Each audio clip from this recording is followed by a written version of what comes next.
Alors, bonsoir à tous. Bienvenue à cette consultation publique portant sur la bonification de la desserte de la ligne locale 20 à Beauharnois. Mon nom est Nadine Cour, je suis conseillère aux affaires publiques chez EXO et je serai votre animatrice ce soir. Vous verrez deux collègues qui m'accompagnent. À ma gauche, j'ai Charles Drouin-Brunet, qui est directeur au transport régulier. Bonsoir. Et à ma droite, j'ai Alexandre Villeneuve, qui est analyste en planification. Bonsoir. Donc, la soirée de ce soir va se dérouler en deux temps. Donc, mes collègues vont commencer par vous faire une présentation sur la situation actuelle de la ligne 20. Puis ensuite, dans un deuxième temps, on va passer à une période de questions. Donc, tout au long de la présentation de mes collègues, je vous invite à nous faire part de vos questions, de vos commentaires dans la boîte qui est prévue à cet effet. Puis, j'en profite également pour vous dire que nous allons répondre aux questions qui ne traiteront que du trajet 20 à Beauharnois. Toutes les autres questions sur d'autres sujets, on y répondra ailleurs, dans un autre temps. Donc, je vais laisser mes collègues enchaîner, puis on se reparle plus tard. Merci. Bien, bonsoir. Commençons un rappel de qui nous sommes. Depuis 2017, avec la création de l'ARTM, nous sommes le fruit de la fusion des CIT de la région métropolitaine et de l'AMT. La ligne 20 de Beauharnois, c'est une ligne locale gratuite en service depuis 2016. C'est un service de proximité ayant généré 46 000 déplacements en 2019. C'est un service utilisé malgré la pandémie à un achalandage résiduel de 65 %. C'est une ligne qui dessert peu ou pas les nouveaux secteurs de la municipalité. Pourquoi modifier son tracé? Accompagner le développement de la municipalité. Une ville est vivante et elle se développe. Mieux desservir l'ensemble des citoyens. Le transport en commun n'est pas figé, il s'adapte à mieux desservir l'ensemble de vos besoins. Si on regarde le secteur Est de la ville, le secteur Bison ou le nouveau quartier des Éclusiers. C'est aussi la facilité des correspondances avec la ligne 1, comme par exemple accès au complexe aquatique de Beauharnois et accès au complexe sportif de Châteauguay. Répondre à la contrainte opérationnelle dans le secteur du retrait du demi-tour dans la ville de Léry, qu'on pourra vous expliquer, et maintenir les coûts d'exploitation actuels. Je cède la parole à mon collègue Alexandre Villeneuve. Oui, bonjour. Alors, dans les prochaines minutes, ce dont je vais discuter avec vous, c'est les analyses qu'on a faites de la ligne 20 pour déterminer le parcours qu'on allait lui donner actuellement et le parcours qu'on lui a donné dans le passé. Donc, comme vous le savez, on a apporté des modifications au cours des 12 derniers mois, particulièrement dans la portion ouest de la ville et dans la portion est de la ville. Donc, je vais regarder ça avec vous, puis je vais pouvoir en même temps vous expliquer les facteurs qui nous ont menés à lui donner le parcours qu'on voit maintenant. Donc, dans le secteur Mollocheville, dans la portion ouest de la ville de Beauharnois, ce que vous voyez présentement à l'écran, c'est le parcours de la ligne 20 tel qu'on l'avait auparavant, donc avant le mois d'août 2020. Qui est la période pour laquelle on a effectué des modifications. Donc, ce qu'on voit ici dans les zones en vert, c'est les zones qui avaient une vraie couverture de services de transport en commun. Donc, les domiciles qui étaient situés dans les portions vertes que vous voyez sur la carte avaient un arrêt d'autobus à 400 mètres ou moins de leur domicile. 400 mètres, pour vous donner une idée, pour la personne moyenne, mais pour la personne typique, c'est environ 5 minutes de marche. Donc, selon votre vitesse de marche, ça peut varier de 3 à 7-8 minutes. Donc, ça, on considère que vous êtes couvert par le transport collectif quand vous vivez dans cette zone-là. Donc, ce qu'on peut constater, c'est qu'avant août 2020, on avait des portions de l'ouest de Mollocheville, du secteur Mollocheville qui n'étaient pas desservies par le transport collectif. Je fais référence ici à le secteur au sud de la rue Jean-Roy. On avait aussi un nouveau développement qui s'est fait au cours des dernières années à Beauharnois, dans le secteur situé entre le chemin du Canal et la route le boulevard de Mollocheville, qui s'est développé. Donc, on n'avait pas de service dans toute cette portion-là de la ville. Et on a aussi en parallèle des demandes qui nous avaient été données par ces secteurs-là dont j'ai mentionné, mais aussi par la résidence La Bisonnière qui est située sur la rue des Bisons. Donc, on voulait chercher à répondre à ces demandes-là et à cette demande-là spécifique aussi. Donc, ça, c'était le portrait qu'on avait auparavant. Ce qu'on peut constater également, c'est que la ligne 20 auparavant, elle circulait exactement sur le même axe routier que la ligne 1. Donc, on avait 2 lignes d'autobus qui circulaient exactement sur la même route. Donc, ça donnait pour nous une opportunité de chercher à augmenter notre couverture de services de transport collectif en modifiant un peu le parcours pour donner accès au transport collectif à un plus grand nombre de citoyens. Ça ici, ce que vous voyez, c'est le parcours depuis le mois d'août 2020 et la couverture de services à 400 mètres depuis août 2020. Donc, toutes les portions en jaune de l'ouest du secteur Melocheville, c'est des domiciles qui sont situés à 400 mètres ou moins d'un arrêt d'autobus. Donc, le parcours, pour vous décrire les changements qui ont été apportés, l'autobus débute son parcours au coin 1er Avenue et boulevard de Melocheville. Il descend vers le sud sur la première avenue, circule sur la rue Jean-Roy, puis remonte la 8e avenue, retourne sur le boulevard de Melocheville, puis entre dans le nouveau quartier qui a été développé à partir des rues Lucienne-Charette, remonte ensuite le chemin du Canal, passe devant la résidence des Bisonniers, et puis se dirige vers la rue principale, un peu plus à l'est de la carte que vous voyez présentement. Donc, ce trajet-là, comme on peut le constater, ça a apporté un service de transport collectif à de nombreux résidents de la municipalité. Ce qu'on a constaté depuis le début du mois d'août, pour vous dire, c'est habituellement, on fait un retour sur nos changements environ 1 an après les avoir implantés. Donc on fait vivre une ligne, puis au bout de 12 mois, on fait une analyse pour voir si les modifications qu'on a faites, c'était les bonnes modifications ou s'il y a des éléments sur lesquels il faut apporter des ajustements. Donc, après environ, on est à peu près à 5 mois depuis la mise en place de ces modifications-là. On constate des éléments quand même intéressants. Le premier, c'est qu'avant cette modification-là, on avait un achalandage très élevé sur le boulevard de Melocheville à certains endroits, dont au coin de la 4e avenue. Donc ça nous a fait dire qu'il y a beaucoup d'utilisateurs du transport collectif dans ce quartier-là. Donc, ce qu'on a constaté justement, c'est qu'on a des achalandages vraiment importants, puis on a une bonne réponse des citoyens, entre autres sur la rue Jean-Roy.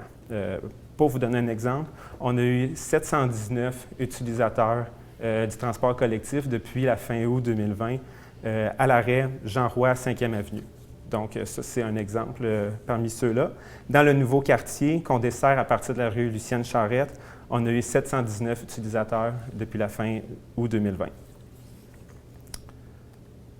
Dans l'est de la municipalité, complètement à l'autre bout, aux limites de la ville de la municipalité de Léry, on a également apporté des changements, ceux-là en juin 2020.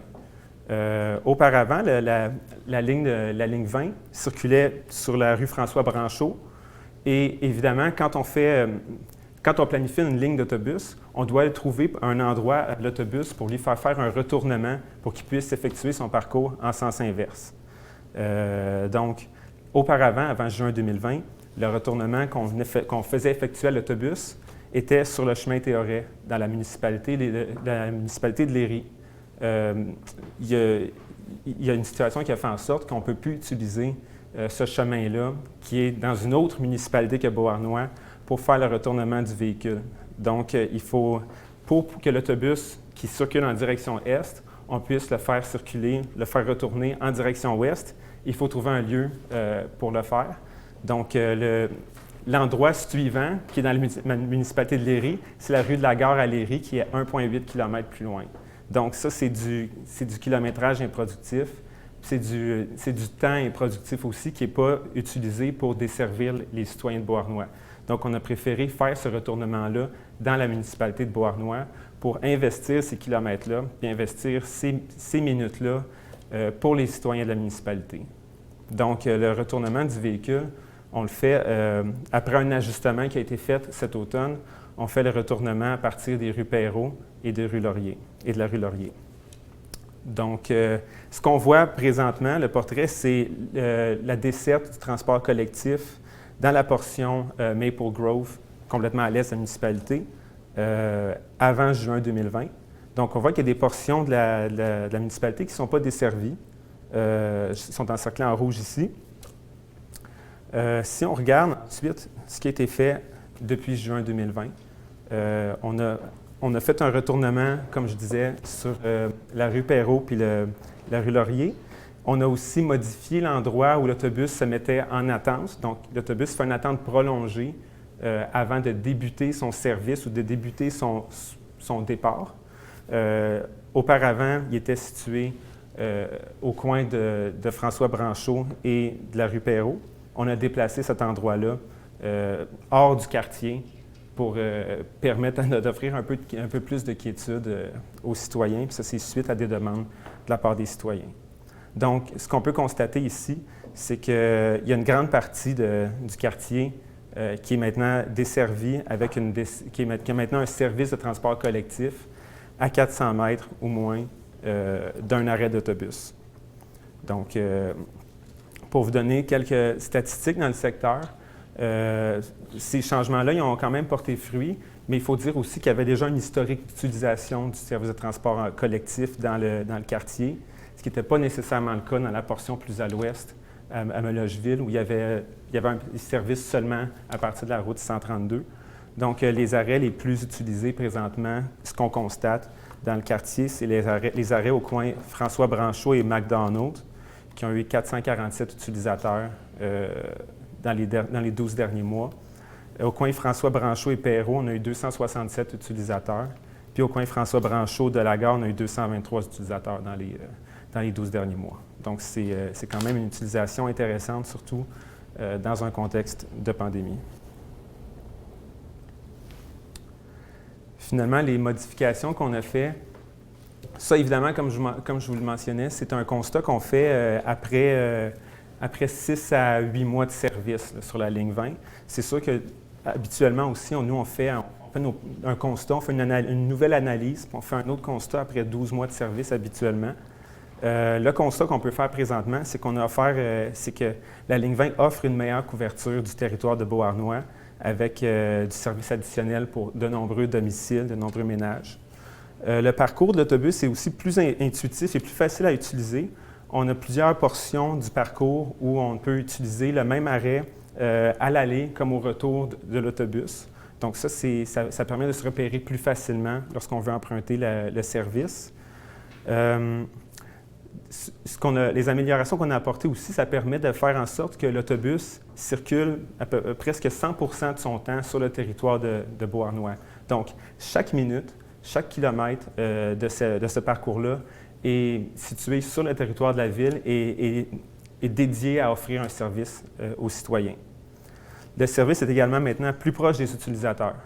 Donc, la distance de marche pour la plupart des citoyens est maintenant nettement réduite. Donc, les arrêts sont plus près des clients qui sont desservis. On a également une meilleure couverture des nouveaux secteurs au bénéfice des citoyens qui y résident. Finalement, on offre également des arrêts d'autobus qui sont plus sécuritaires, qui sont moins situés aux abords de grandes routes. Donc, c'est des arrêts où on peut se sentir un peu plus en sécurité, avec moins de circulation lourde à proximité lorsqu'on attend l'autobus. Finalement, c'est un service aussi qui est utilisé autant par les étudiants que les citoyens plus âgés. C'est un service multigénérationnel.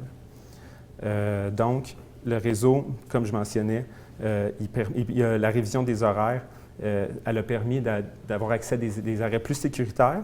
Également, les horaires ont été modifiés et ajustés pour permettre des correspondances entre la ligne 1 et la ligne 20. Donc, la ligne 1 qui permet de relier la ville de Beauharnois à d'autres municipalités dans la région, et la ligne 20 qui est la ligne locale qui peut permettre une correspondance vers la ligne 1. Donc c'est pour résumer, Charles. Bien, en résumé, c'est une ligne qui est bien utilisée. 46 000 déplacements en 2019. Un changement effectué depuis le mois d'août dernier, où nous avons eu seulement une dizaine de plaintes au niveau du service. Une ligne performante malgré le COVID-19, on tient à le mentionner. Nous étions à 65 d'achalandage dans l'introduction que je vous ai faite et nous sommes rendus présentement à un achalandage moyen depuis le changement de cette desserte à 75 d'achalandage résiduel, donc positivement une hausse de 10 d'utilisation. Un retour au trajet initial est difficile et par les interdictions par les RI. Et en résumé, c'est un peu tout ça qu'on voulait vous expliquer ce soir. Merci. Ça fait le tour. On va maintenant passer à la période de questions. Il n'y en a pas beaucoup qui sont rentrés, donc je vous invite à ne pas faire vos gênés puis à nous envoyer ça via la boîte qui est prévue à cet effet devant vous. Comme je vous le disais, en début de soirée, on va prendre des questions en lien avec le circuit vin seulement. Donc, notre première question nous parvient de Barbara Ann King. Donc, je vais vous nommer. Hein, si jamais vous ne voulez pas que je vous nomme, mettez un nom fictif, puis c'est pas plus problématique que ça. Donc, la question de Barbara Ann King. Le chauffeur d'autobus peut-il prendre sa pause ailleurs que sur le coin de la 1er avenue et de la route 132? Très dangereux comme situation puisqu'il cache la vue aux automobilistes qui veulent emprunter la 132 à partir de la 1er avenue vers Valleyfield. C'est une bonne question. Écoutez, nous allons le valider et puis nous allons regarder d'autres options possibles. Il y a d'autres possibilités au niveau opérationnel sur l'aspect que vous avez mentionné. Très bien, merci. Prochaine question nous parvient de Mélanie Thompson qui nous demande de demander au chauffeur de faire attention à ce que l'on soit assis avant de redémarrer. Ça pourrait être dangereux. Bien, c'est un bon point. C'est toujours aussi l'habitude à bord dans les autobus, mais autant que possible, nous demandons au chauffeur là, de s'assurer d'éviter des chutes à bord. Donc, on s'assure que les gens se placent dedans. Donc, on va le valider avec certains de nos chauffeurs. On ira faire un tour terrain à votre question. On va le valider. Merci. Prochaine question nous parvient de plusieurs personnes. Si jamais il y a des questions qui reviennent, on va la regrouper. Donc, cette question nous parvient de Marc Brunet, Sophie, Marie-Claude Filion et Nathalie Larouche. Est-ce que les autobus peuvent passer ailleurs que dans les avenues 1er à 9e? Les autobus roulent en fou et c'est très dangereux pour nos enfants. Donc, je comprends que c'est un aspect un peu plus de sécurité routière. En réponse à votre question, puis afin de vous rassurer, nos conducteurs d'autobus sont des chauffeurs professionnels avec des notions de conduite préventive. Tous nos déplacements sont surveillés en temps réel, incluant la vitesse kilométrique. Et avant tout changement ou implantation de ligne que nous effectuons, nous faisons des tests routiers pour s'assurer de la sécurité des usagers et des citoyens. Je peux rajouter quelque chose aussi, oui. Un élément aussi. Quand on planifie les horaires des autobus, on les planifie aussi d'une façon où on a une fenêtre de ponctualité. Donc, les autobus, on les considère ponctuels quand ils sont 1 minute d'avance jusqu'à 5 minutes en retard. Donc, les horaires qu'on planifie, on les planifie pour que les autobus respectent la limite de vitesse. Donc, en général, si les autobus circulent trop vite, ils vont se retrouver arrivés en avance à un arrêt d'autobus. Donc, ça fait partie de la modélisation qu'on fait là, pour faire les horaires, là, de regarder la vitesse sur les routes. Donc, c'est comme Charles le mentionnait, là, c'est quelque chose aussi qui est surveillé en temps réel. Et puis, je peux rajouter aussi que nos équipes analysent conjointement nos différents déplacements et on a nos propres comités internes aussi, justement, pour valider lorsqu'il y a des problématiques de temps de parcours ou d'ajustement à cet effet-là. Merci.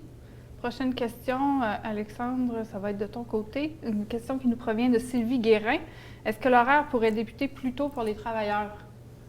On le prend définitivement en note. Nous, on change, Exo change ses horaires 3 à 4 fois par année. Donc, comment on fonctionne, c'est qu'on mène nos analyses. Puis après, il y a toute une logistique derrière mettre en place des horaires. Puis ces horaires-là sont décidés à l'avance à quelle date que tous les horaires sont modifiés. Donc, ces demandes-là, c'est comme celle de Sylvie, on va la regarder. On va regarder si c'est possible de le faire en vue de des prochains changements d'horaire. Donc, on prend bonne note de la demande. Très bien. Prochaine question qui nous vient de Marie-Claude Filion, qui demande, pouvez-vous répéter le nombre de passages pour le secteur Laurier-Perrot, s'il vous plaît? Si c'est le nombre de passages du véhicule par jour, du lundi au mercredi, l'autobus circule 9 fois par jour sur la rue. Le jeudi et le vendredi, c'est 11 fois. Puis le samedi et le dimanche, c'est 8 fois par jour. Donc, ça revient à peu près à une fréquence aux 80 minutes. L'autobus circule à peu près, c'est pas un chiffre solide, c'est en moyenne, c'est autour de 1h20 qui passe. Parfait. Une autre question qui nous vient de Anne-Marie Prenne. J'espère que je ne magane pas votre nom. Y a-t-il des projets d'avoir au moins un autobus en soirée lorsqu'il n'y aura plus de couvre-feu, évidemment? C'est sûr qu'on peut le regarder. Toutes ces demandes-là, les suggestions, on les regarde toujours pour voir si c'est possible de le faire. Donc, si vous souhaitez avoir des autobus un peu plus tard, vous pouvez aussi mentionner si c'est la fin de semaine ou la semaine que vous souhaitez avoir des autobus un peu plus tard. Puis, c'est quoi le besoin plus précis? Est-ce que vous avez besoin d'un autobus vers 22 h, vers minuit, vers 20 h? Ou est-ce que ce que vous voulez, c'est des autobus un peu plus tard le mardi ou le samedi? Donc, avec une demande, avec ce niveau de précision-là, nous, ça nous permet de regarder si c'est possible de le faire pour nous. Donc, on va le regarder. Merci. Une autre question qui nous parvient de Rachel Duquette. Le 8 septembre, la proposition d'un amendement a été rejetée, soit de revenir temporairement au trajet initial et de reprendre les discussions avec EXO. Pourquoi avoir rencontré les élus municipaux alors le 24 novembre dernier? Je peux commencer dans la réponse. Je dois vous avouer aussi qu'il y a le contexte sanitaire qui a été en cause dans les rencontres qu'on avait, dans les différentes rencontres prévues qu'on avait, soit avec votre municipalité et d'autres villes aussi. Et honnêtement, on était beaucoup à organiser tout ce qui était pour nous de sécuriser notre service, autant avec le couvre-visage, si vous vous souvenez des campagnes qu'on a faites au mois de juillet et août. Et on était en train de superviser aussi la rentrée scolaire. Donc, on était beaucoup à travailler dans cet aspect-là, dans ce moment-là. Et c'est pour ça que ces rencontres-là ont été reportées. As-tu quelque chose à ajouter? Non? Par rapport à ça aussi, on veut s'assurer de prendre la bonne décision au final parce qu'en parallèle avec les demandes, il peut y avoir des demandes de retirer un service dans un quartier ou dans une rue, mais en parallèle, si on constate de l'achalandage, il faut aussi peser les pour et les contre. C'est pour ça qu'on parle en général de laisser vivre une ligne un certain temps pour voir c'est quoi la réponse des résidents locaux. Tout à fait. Puis en complément aussi, dans un début d'implantation, dans un changement comme ça, plus on avance de semaine en semaine et de mois en mois, plus on voit un peu plus le portrait de l'utilisation. Prochaine question de Christine Lamarche. Y a-t-il possibilité que le trajet se rende à Saint-Étienne éventuellement? Ça, c'est une suggestion aussi qu'on peut prendre en note. On va prendre en note votre suggestion. On va le regarder. C'est la première fois qu'on reçoit cette suggestion-là, donc c'est une très belle opportunité pour nous de le regarder. Donc, on va définitivement conserver votre suggestion pour analyse. Ensuite, nous avons un commentaire qui nous a été envoyé un peu plus tôt cette semaine par un citoyen de Beauharnois. De mon côté, je suis sur François Branchot, près de Léry, et je tiens au service d'autobus actuel. S'il est amené plus près de l'école, je ne pourrai plus le prendre. Aussi, je pense que c'est un service que le quartier plein de jeunes enfants appréciera quand nos enfants seront un peu plus vieux et qu'ils voudront aller voir leurs amis. Donc, ma position est claire, je veux que ce service reste. Les citoyens se plaignent que les autobus vont trop vite et c'est vrai, mais pas pour tous les chauffeurs. Donc, simplement ralentir serait de mise, à mon avis. Je vous félicite de faire une consultation publique sur le sujet. Bien, merci beaucoup pour votre commentaire.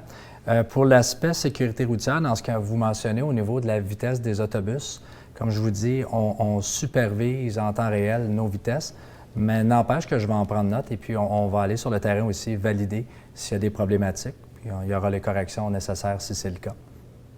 Et puis, pour la suite, bien, on est content de voir que Il y a une utilisation. On voit aussi une nouvelle clientèle étudiante à bord avec nous. On est des jeunes, on est contents. On mise sur les jeunes aussi dans l'utilisation de notre service. Très bien, merci. Je n'ai pas d'autres questions, mais si vous en avez, je vous invite à nous les envoyer. J'en profite pour vous demander un petit service pendant qu'on vous a au bout de notre caméra. On a un sondage, si vous pourriez prendre 30 secondes, 1 minute de votre temps pour le remplir, ça nous aiderait vraiment pour les prochains exercices de consultation publique qu'on va tenir dans le futur. On apprécierait, vous allez voir le lien à la toute fin de la présentation sur votre écran. Donc, écoutez, j'ai plus de questions qui rentrent. Donc, on va mettre fin à la consultation. Si jamais il y a quoi que ce soit d'autre, n'hésitez pas à nous faire part de vos commentaires et questions encore une fois. Puis, eh bien, je vous souhaite une bonne fin de soirée et à bientôt. Merci. Bonne soirée. Bonne soirée.